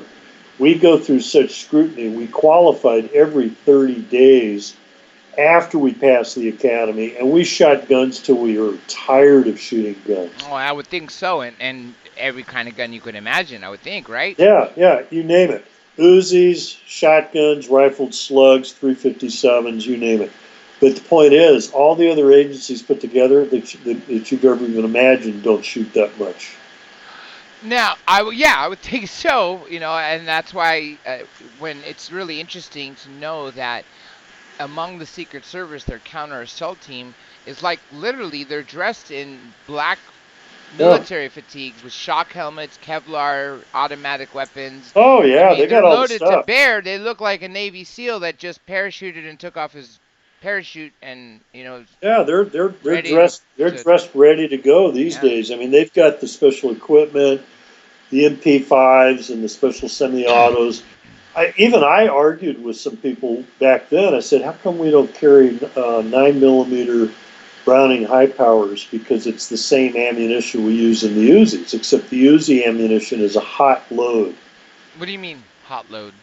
It's super packed. It's not just 128 grains. It's maybe 147. Oh, I see. So closer to like a Magnum round by having Yeah, more there you powder. go. It's a hotter load.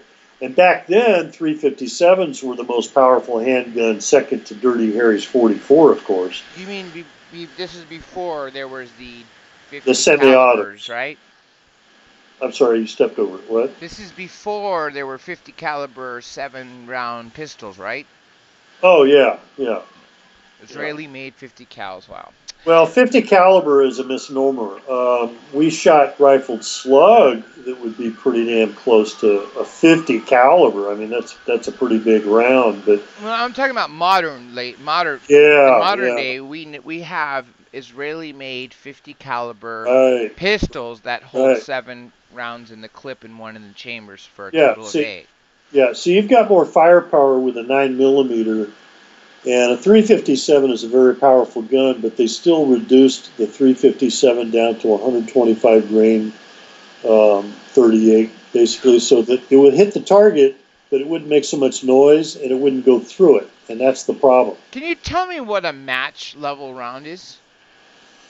A match load. A match grade load, yeah. It's lower powder, and that way you're just hitting the target. But isn't it meant for you to be hitting something like at least a couple 100 yards away at minimum?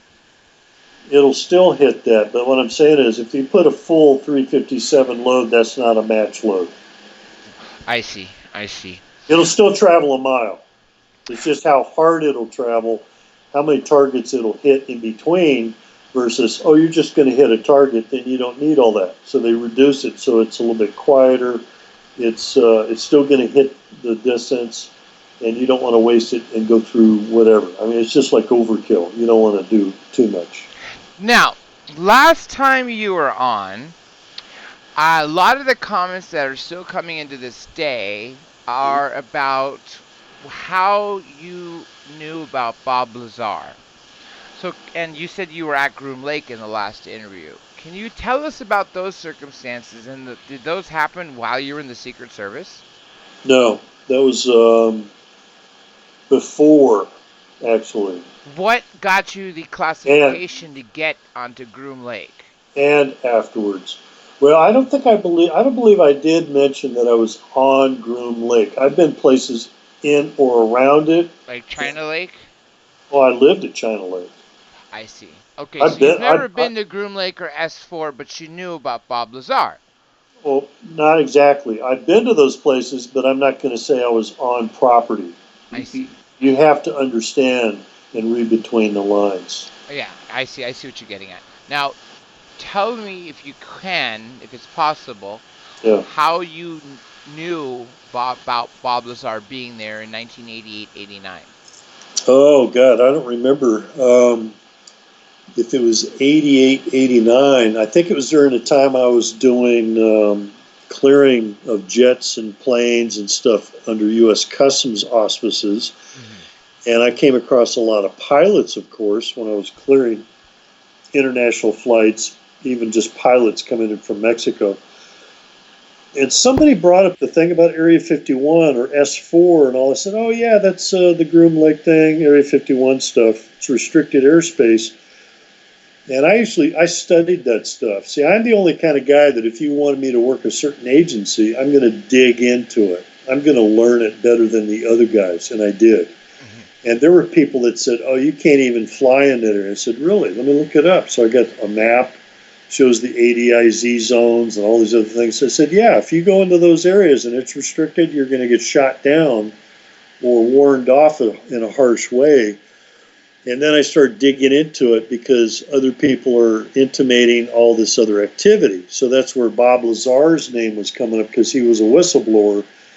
And in fact, he was supposedly replacing the guy before him who got exposed to who died when they tried to cut open the reactor. That's right. Yeah, I've followed Bob Lazar literally since he first came out as Dennis in 1989 with George Knapp, and then when that video literally made it globally, bootleg copies, is what I ended up with, and that's how I first saw it. You just clarified George Knapp, and I started listening to Art Bell late at night.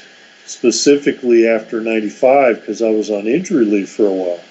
So I had time to talk to these guys, and I was already public being a whistleblower. So I said, you know what, I'll talk to anybody who wants to, and if there's an opening or whatever. And I got to know Art Bell. Mm-hmm. But then again, I knew Art Bell in conjunction with some sort of a case that Ted Gunderson was working on. I've run through the desert on these Baker to Vegas runs, law enforcement runs.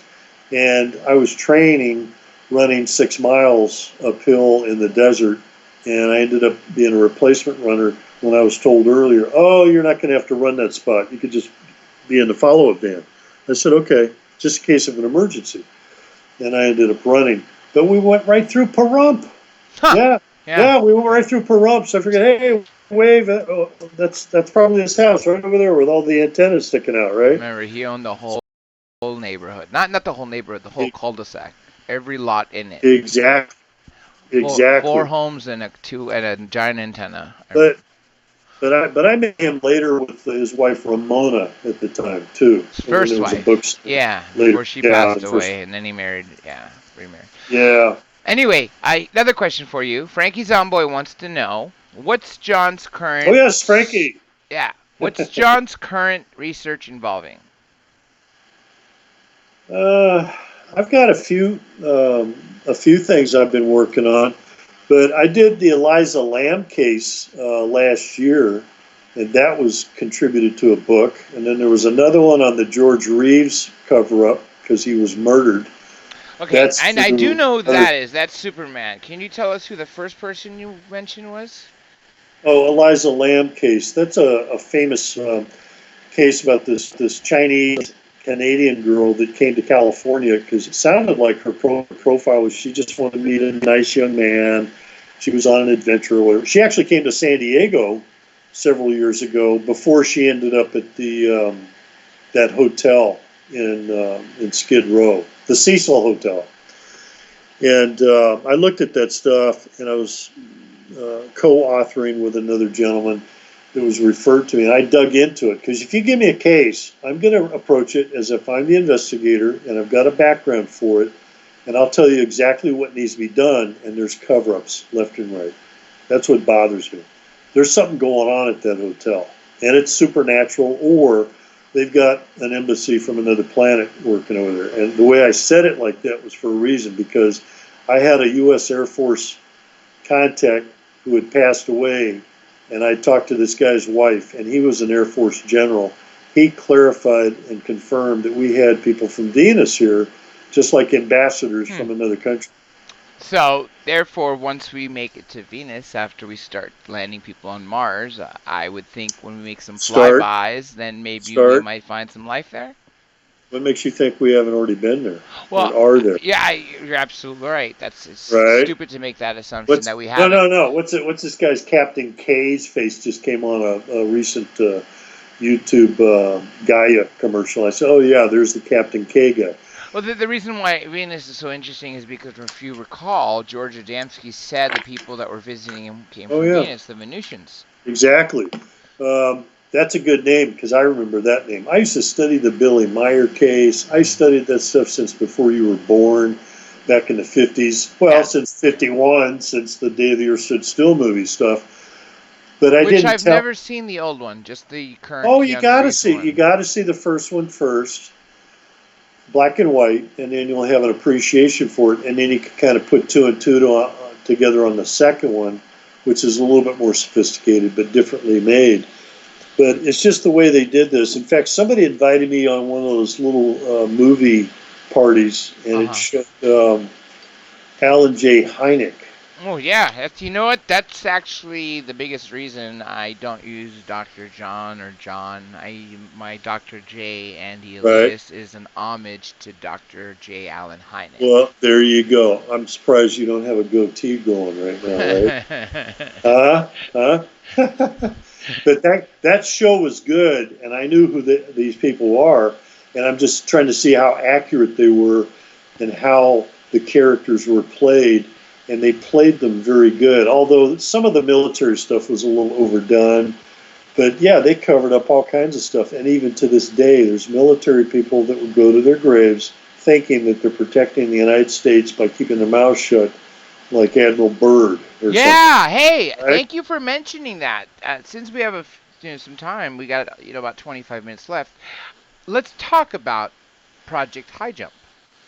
Well, first off, I remember more about the North Pole, and then when they went down to the South Pole, which is the Antarctica, then that was a serious deal. I mean, we lost people. 1947.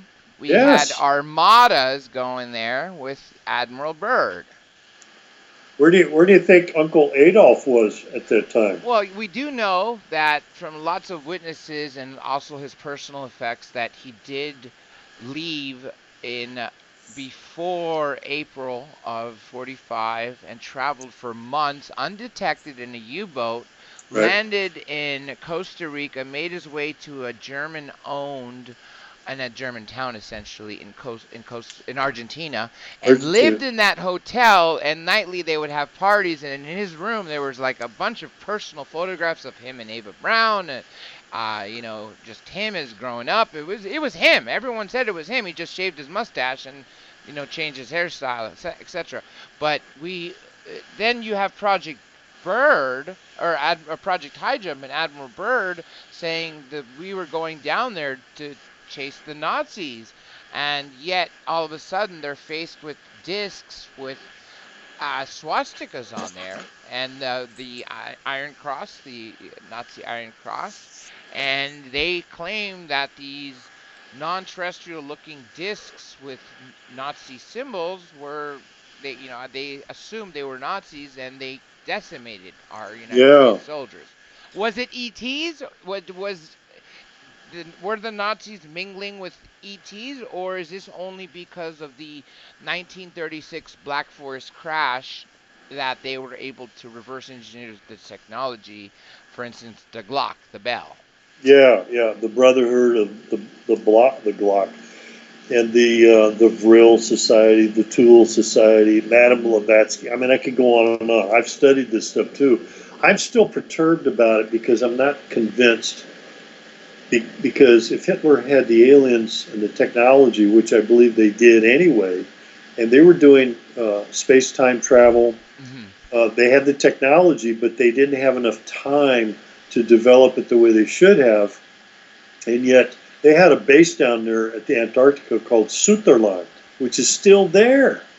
They've got an underground base that's still there, but they don't want you to know about it because it's restricted airspace, just like the same place that Byrd went on the North Pole. A good friend of mine that I've known for 8 years, Linda Moulton Howe, just Oh, made a yes, I know Linda. I know Yeah, Linda. she just made a documentary that's available on Amazon Prime about Antarctica. And Great. she interviews these two whistleblowers. One is a Navy SEAL. I don't recall what the other is, but they go by Spartan 1, Spartan 2. Their voices are altered and they're speaking in shadow so you don't see their faces.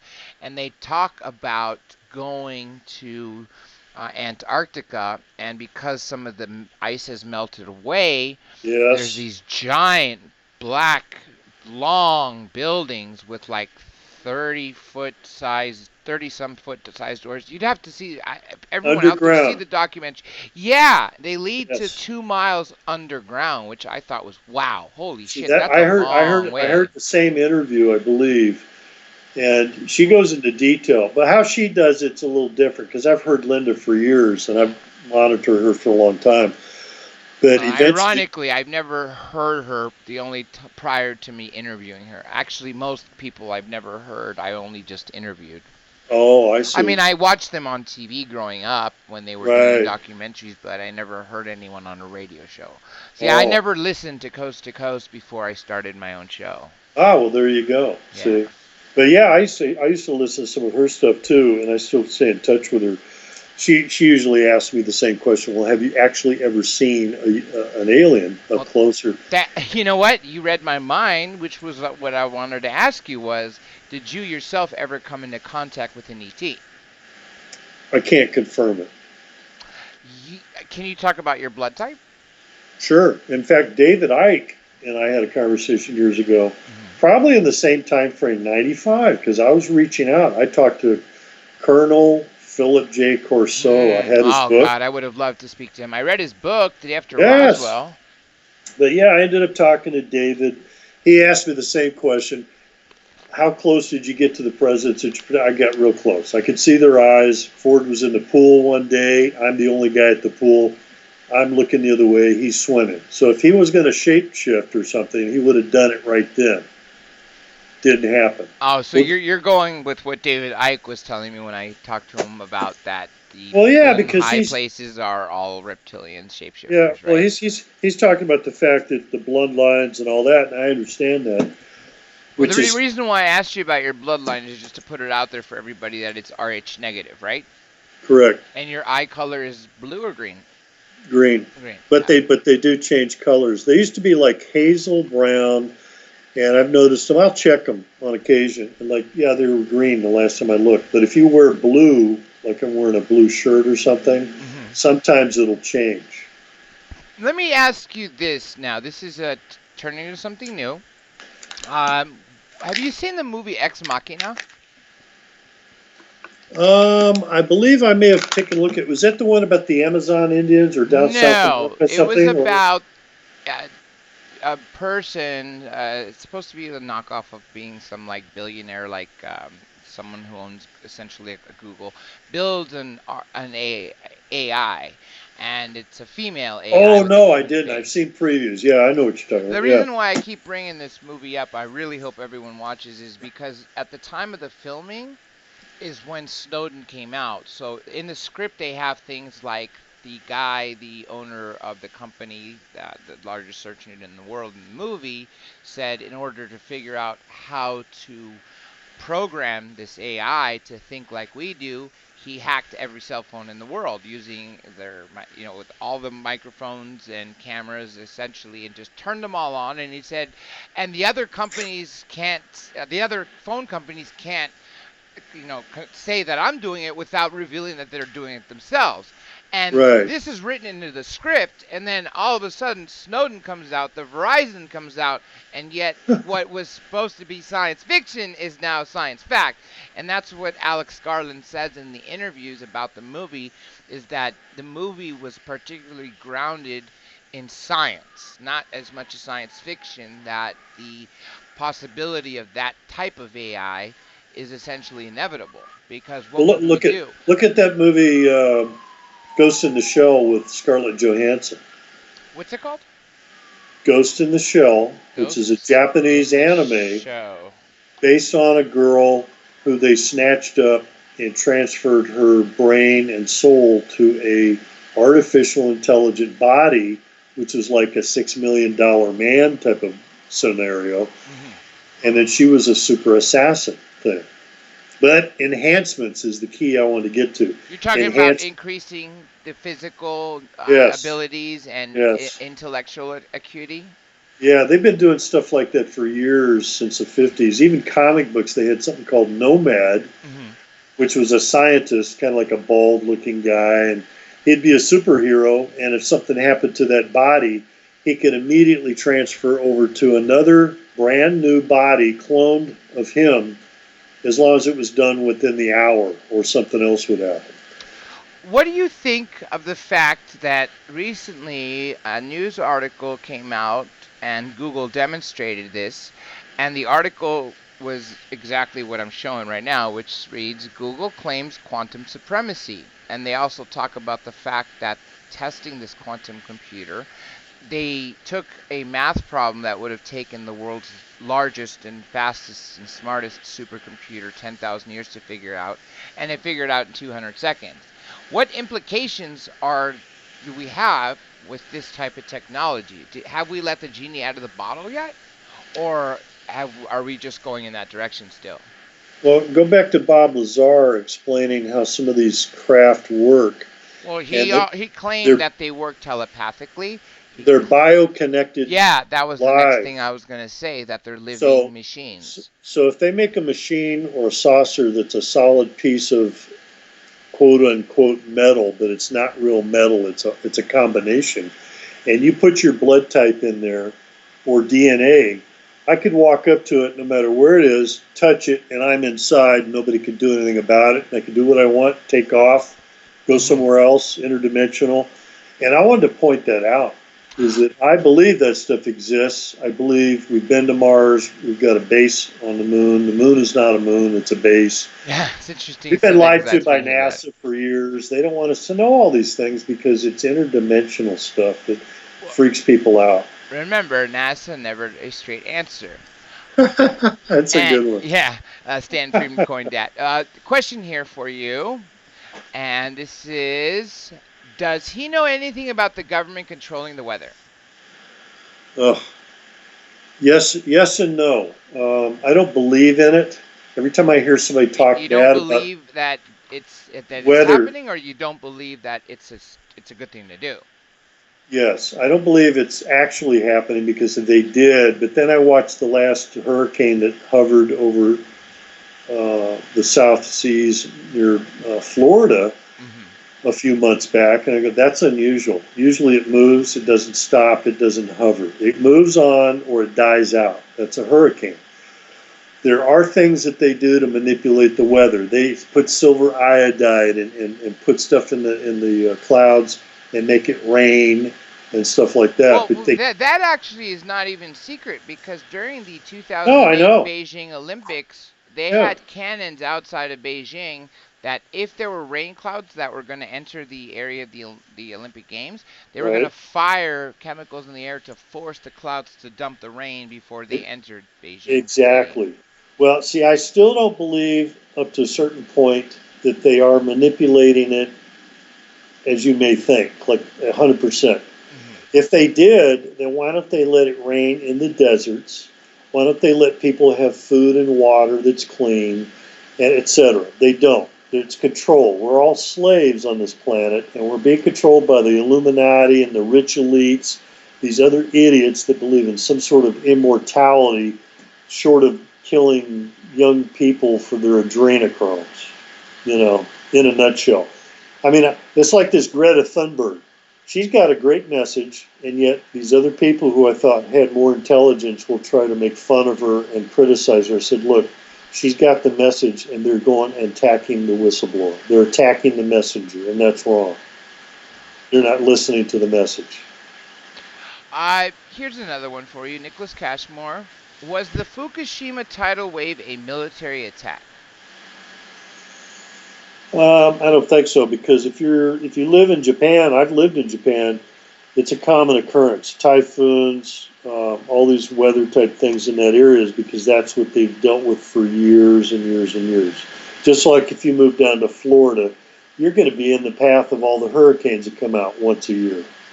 So it's a natural type thing. However, I've heard about HARP, those kind of things. Those are wrong. Those are government type things that they're putting out high frequencies and they're damaging the ionosphere. The natural radar and the stuff with the whales and the dolphins and so forth. Yeah, that's why so many are getting beached. I heard that same thing because we're messing with their signals.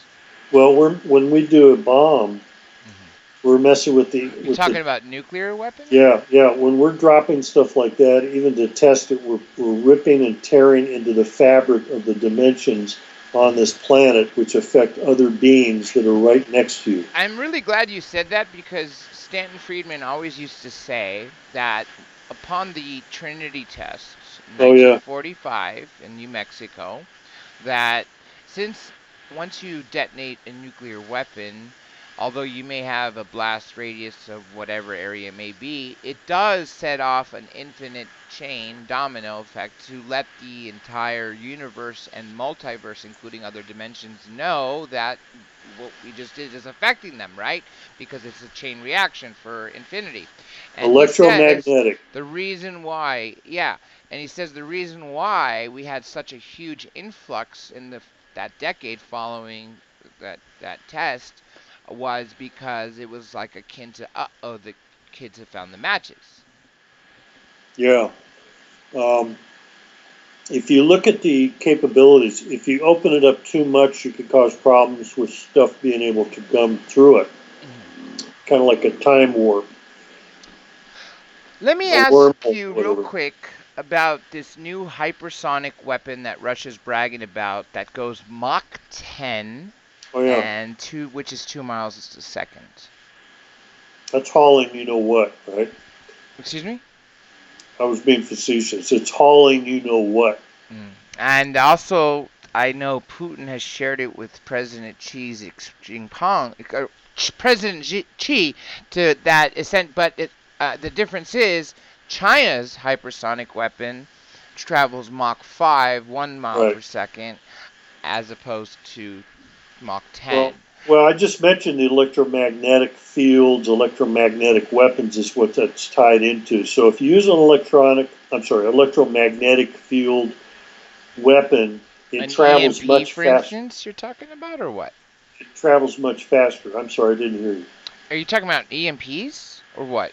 I'm confused. It's similar, but it's like shooting a projectile with an electromagnetic system, not a rocket.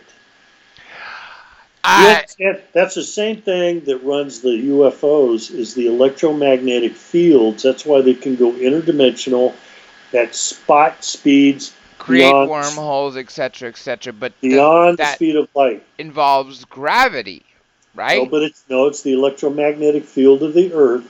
And if you know how to match the electromagnetic field of the planet and places that you go, you can go anywhere and fold space and go all over the place. This weapon stuff is at a low level, but it's an example. If you want to send something, let's say you want to send a postcard to our friend Vladimir over in Moscow tonight. You launch it off. It's electromagnetic. It'll get there in a few minutes. You don't have to wait an hour. Yeah, I know, and it's that's what one of the freaky things is about it. And one of the other things that Russia was saying is not only uh, are they now leading the world in weapons because they can get here in a couple minutes, and we have nothing in our armory, at least That you know of. Thank you. You just finished my sentence that we know of, because publicly we can't Yes. shoot down something that's going that fast. And one of the other things Mr. Putin said is that it doesn't just fire from the ICBM or drop from a jet and then launch off Or into the or a direction. submarine, because they have the Yeah, largest he threw submarine submarines as well, force. like an ICBM. Right. The point being, though, is Mr. President Vladimir Putin said it's not going to travel in a straight line and hit its target. It's going to bob and weave. That way, no matter what's locked onto it, it can't hit it, because it's Yeah. not only traveling so fast, it's also traveling in an erratic sort of way. Yeah, it's a special pattern. And keep in mind, I've got different views because people don't understand what's going on. Because where's Ed Snowden right now? He's a guest of Mr. Putin. He's got True. documents to stay in Russia. Very true. So is a friend of mine, Steven Seagal. He's not only got a Russian passport and has dual citizenship, he has an official diplomatic passport, which means if he's got official business and goes to another country or back to the United States on official business, he has to be treated exactly like a diplomat. Interesting. Here's another question for you. Yeah. Was the Unabomber a Secret Service agent, or was No. he an asset of the Secret Service? No. I'm sorry. I have to be a little laughable about No, that. I would have hoped so, because he's the most genius, right? He's the world's genius right now. He's got the highest IQ of any living person. Well, he may have the highest IQ, but there were other instances, and there was a whistleblower. I'm trying to think of his name. I just quoted him like a month ago. He was on a YouTube. He was the one. You're not talking about Bill Binney, the NSA whistleblower. No, another guy with Oklahoma City at the Marab building.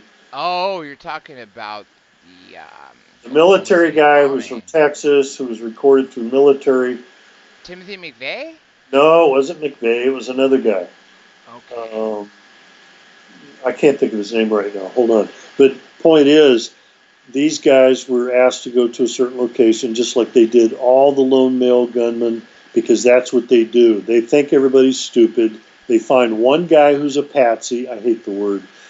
James Earl Ray. Yeah, go to this hotel. James Earl Ray. That's the person who went down for killing MLK. Martin Luther King. Yes. Yeah. Go to the hotel. Stay at this hotel in Tennessee, and wait there. And then they killed MLK, and then they go and knock on the door, and there's he, and they've got a gun that's there. So they just put two and two and make him and set him up. Here's a question that's going to get me demonetized on this video. Who installed the explosives in the buildings on 9/11? Presumably with nanothermite, which is what I've been. Yes. Well, I've had to convince a lot of people that most people don't know what they're talking about. And the guy that owned the building got insurance for $4.5. Mr. Silverstein, Larry Silverstein. Yeah, he also, remember, after he tried to get, because both buildings went down, he went to the insurance and said, no, I don't get the money for one. Since both were destroyed, I'm owed double the money. And of course, he got $4.5 billion. But he was asking for $9 million. He got 4.5, but he was asking for $9 million because the insurance said, no, this exceeds the value of both buildings combined. And by the way, this was one event, not two events like Larry said. No, it wasn't. No, it wasn't. Think about it. Two separate planes, two separate buildings, two separate incidents. Well, if you want to say that, then you're going to talk about three different buildings, because you have Tower 7, and then you also have Pentagon. Was not hit. 7 was not hit by the airplanes. That was a separate thing. And also, the witnesses who were watching the Pentagon say it looked like a Tomahawk missile with wings. Drone. What was it then? I say it was a drone. Drone, interesting. Okay. And the Pennsylvania jet was shot down under orders of Dick Cheney. Was it? Because the crater with the so-called debris existed there about a week before the crash. Well, I'm talking about Dick Cheney ordering F-16s to shoot the commercial plane down, and they're not around living. Period. So No, I get that. What I'm trying but to back to say is, the building first. Yes, I believe that they were charged with thermite charges because I've already studied this. I was part of a MAST unit in San Diego. We discussed the Marah building thing. MAST is Metro Arson Strike Team. We deal with EOD incidences, and I've been trained by Secret Service, FBI, and military and Marine Corps dealing with those kind of things because that was part of my jobs too. So the amount of intensity for the heat for the planes to conduct would not equal anything to take down a building unless they had thermite charges. 3,000 degrees or something. So that means it was imploded just like another demolition. That's what they were. They were demolition examples, but they left all the people inside that weren't supposed to be there, and they died. So now, again, what I was trying to say earlier is right. that if you looked in Pennsylvania, the area that the plane supposedly went down, that giant ditch that they say was the crater with the debris was already spread. The debris was already spread around, and the crater already was there. And by the way, the debris, if you added it all up together, it sure as hell wasn't the size of a jet plane. Okay, but the point is, if I wasn't there to look at the debris and look at the actual evidence like most crashes, but it wasn't just a crash, it was hit with an F-16, which means it was exploded by special military hardware. So where were you on 9/11? I was in San Diego. But they were covering that up. See, that's the point. And it's just like the plane that they claimed hit the Pentagon was not a plane. Where's the normal debris from a commercial airlines? That was a cover-up. That's a lie. So with all these lies and the people that are in charge under Bush, the whole administration is involved in a major, major cover-up. Yeah, but Bush was super corrupt, and sadly, I knew with Papa Bush and Junior Bush that they were really bad people. They're dirty. If they were the face of the Republican Party, and that's all we had to this day, there's no way I would have ever converted because that they were just terrible, terrible presidents. And I'm sure you know this, that the Bushes and Clintons are such close friends.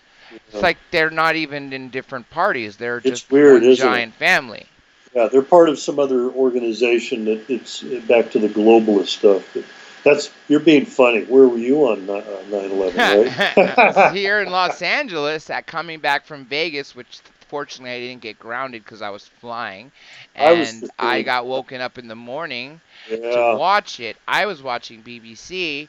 My mother was watching ABC because I stopped at my parents' house before I headed up to my apartment in Santa Barbara for the next day for class, which I didn't go, by the way. I ended up staying just glued to the TV, hanging out with friends at their homes and just watching nonstop for days. And the thing that stuck out to me the most initially, the first impression I got, was the fact that BBC was saying that the Solomon Brothers building went down, but nothing happened. I went downstairs to say, hey, Solomon Brothers building went down, and ABC showed a building missing, and they said Tower 7 has just collapsed. And I went back upstairs and was bewildered by what I'd seen. And then 20-some minutes later, BBC shows Tower 7 going down. So I was like, okay, something's afoot here. And then, of course, everything else that just started to happen that day, I was like, this does not sound right. And then, of course, speaking to people like Rebecca Roth, I was, things started to make more sense. Yeah, anyhow, I got called up when that was going up, and then I had to turn the TV on when I had a TV. So now we got a couple minutes left. Let me ask you this: first, if anybody out there is young enough to still join the United States Secret Service, what advice would you give to them? Well, I was trained since I was a kid to go into law enforcement, so that was my mission on this planet type thing. So I was already an athlete, studying extra languages and learning how to shoot a gun at an early age and martial arts and things like that. So I had a perfect background to jump right into it at age 21. So I was 21 when I got in, and I looked at these other guys even now. They got older guys right now. They're shaved heads and overweight. They're not martial arts people. A lot of them are in shape, but a lot aren't. So it's really weird. They either lowered the standard, but you can only go to age 37, and it's usually a 20-year job. So if you put 20 years in, you can retire at 40, and then maybe go double dip in another job like some other guys did. But I'm going to tell you something shocking is that the base pay will shock you. The base pay in 1974 when I joined was $11,600 a year. Now, factor inflation, what would that be today? Oh my God. It could be 5 times that amount now, maybe. But the thing is, the inflation is always the same, so that we're always paying the basic same. When the gas price war was going on and Nixon was doing the price freezes and all that, it's still basically the same today. So that means no matter what, if you're earning 75 to 100,000 and you've got a house payment and all these other things, you're still at a slave level. But I would have made more money if I was in U.S. Customs in that 1 month. I would have made more money. So in a year, 35,000, and then they started to gradually increase it. But those guys did not get the benefits. It was the dedication and the honor to serve and to put your life on the line for a first president or a first family member, things like that, or whoever was at the White House that day, like Dick Cheney or Kissinger or Zbigniew Brzezinski. I'm mentioning those names for another reason, of course. But it's like they don't tell us everything, but we're compartmentalized, and we know that that's the guy we're protecting, and we do our job. If you have one final statement, what would you say to people? And also, now is a good time for you to plug in your website. Oh, yeah. Besides, send me lots of money, because as a whistleblower, you're not going to get a lot of honors, and I've had death threats, and that's part of the job. People don't understand. I did my job, and other people would have said, well, John, why didn't you just look the other way? Why didn't you just keep quiet? And I said, well, then they violated their oath, and I didn't. So I'm doing what I'm supposed to do, and I'm still doing it by even doing a radio interview with you tonight is a protected disclosure under the law, and I'm protected under 18 U.S.C. 111 and 18 U.S.C. 115 subparent A, subparent 2. So that means that Trump should step up to the bat and give me some retirement money, and even Social Security cut me off. That's outrageous, because I've got 20 plus years of service in federal law enforcement alone. Go figure that one out, right? Yeah. So we're at war. We're at war. We're having a Cold War, and I'm a victim of this war right now, and people don't get it. But by the time they start shooting, it'll be too late. Now, I plug in your sites. Say again? Oh, customscorruption.com is my main site, and I have a Patreon page. You'd have to come up and Google my Patreon, John_A_Carman, CARMAN. I mean, I had like 400,000 people on a radio show. I'm not sure how many listeners you've got, but if you got like 100,000, give me $2 a piece. I'd be okay. Because they still have money that they owe me, from all the narcotics that I seized. Too bad you didn't keep them. Tons of it. Well, I seized heroin, and they made these guys give it back to the Mexican narcs. If you could smuggle that in prison, an ounce that would cost you $800 on the street is going to get you about $40K inside Quinton. Right. But that's in Quinton. Yeah, well. I actually do defense work, too, so I'm helping a guy that was wrongfully set up, and in this state, in this federal region, Ninth Circuit, we're in the worst corrupt region, and I think you know that too. So now let me talk to my audience real quick, and let me thank you, by the way, sure. John. Stay by for a second. I have a poll to ask all of you. I'm going to ask this over the next few weeks. Are you guys happy with the time that I'm on, or do you want me to be on an earlier and finish an hour earlier? That's the option. So I could stay at 8 to 10 Eastern, 5 to 7 Pacific, or I could move it to 4 to 6 Pacific and 7 to 9 Eastern. I can't do it earlier than that, and I couldn't do later than that because I don't want to step on certain toes. So please let me know. And remember, reach out to my social media manager, Pam Brettenberg, to let her know what you guys think. I can't run this poll on Twitter because I am temporarily suspended for some bullshit there, but that's a different story. And remember, folks, tomorrow we are on live again. And tomorrow we have 2 guests, 2 hours, 2 guests. Also, I want to make sure I give a shout out to the one and only Rockstar and the Blue Crew. Thank you so much for your super chat. And everybody in the chat, thank you for being here tonight. Please be here tomorrow. Please like, share, and spread this around, and do what you can, folks, to try to bring people here tomorrow. Let's grow this motherfucker. And remember, I do need a couple volunteers that are video editors to do something great that can make things cool for here, so you guys can see far better visuals in the form of videos, because I now purchased something which gives me an endless supply of videos that I could use. If you ever watch Ancient Aliens or anything on Gaiam TV, what they're doing is they're interviewing someone like Eric Von Daniken and Giorgio Tsoukalos, etc., and then everything you see comes from one place. It's called story blocks or video blocks. So when I was in Hawaii, and the Cousins brothers were showing me this, and they said, "Tell me something you want to search for." I was hesitating, thinking for something that I like, and the other brother, Brent, stepped in and said, "Okay, I'm going to type in girl running through woods scared just to show me how many different videos are on everything." And I swear to God, there was like 6 to 12 different videos of different women running through the woods scared. So the point is we could make something far cooler than just audio, since we're broadcasting with MP4, not MP3. And with that being said, folks, you remember everything with social media is under the same name, which is the name of the show. That is Dr. J Radio Live.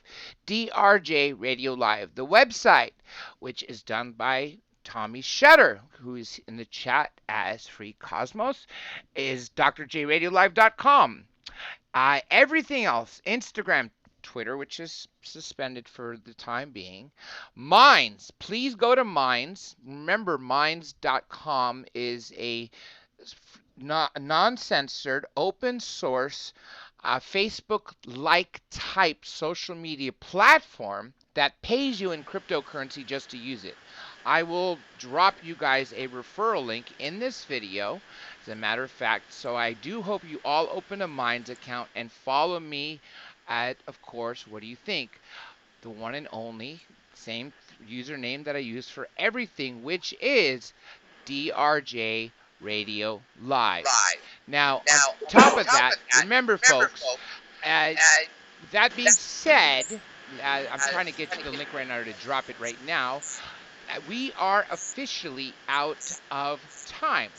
So let me just get you this link and come up with questions tomorrow, friends. We'll have a good time. I'll tell you who the guests are early on in the day, or just pay attention to my social media. Lasha will be spreading it around. Pam will be spreading it around, so you'll all get a chance to see the person. Now, one other thing, folks. Remember, I am not going to stop asking you until this actually happens that I am sitting across from Joe Rogan, considering he broadcasts just a handful of miles away from my home that I can walk to literally in an hour, or be there door to door in my car in under 5 freaking minutes.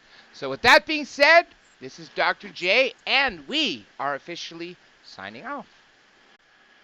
Okay, go for it. Hi, this is John Carman, former U.S. Secret Service, and you're listening to Dr. J Live. One more time, but it's Dr. J Radio Live. Dr. J Radio. Hi, this is John Carman, former Secret Service, and you're listening to Dr. J Live. Let's do the right. Does that sound good? It's Dr. J Radio Live. Oh, see, I'm looking at your emblem. It doesn't say radio, so I'm getting confused. The emblem only says Dr. J, but anyway, go ahead. No. Hi, this is John Carman, former Secret Service, and you're listening to Dr. J Radio Live.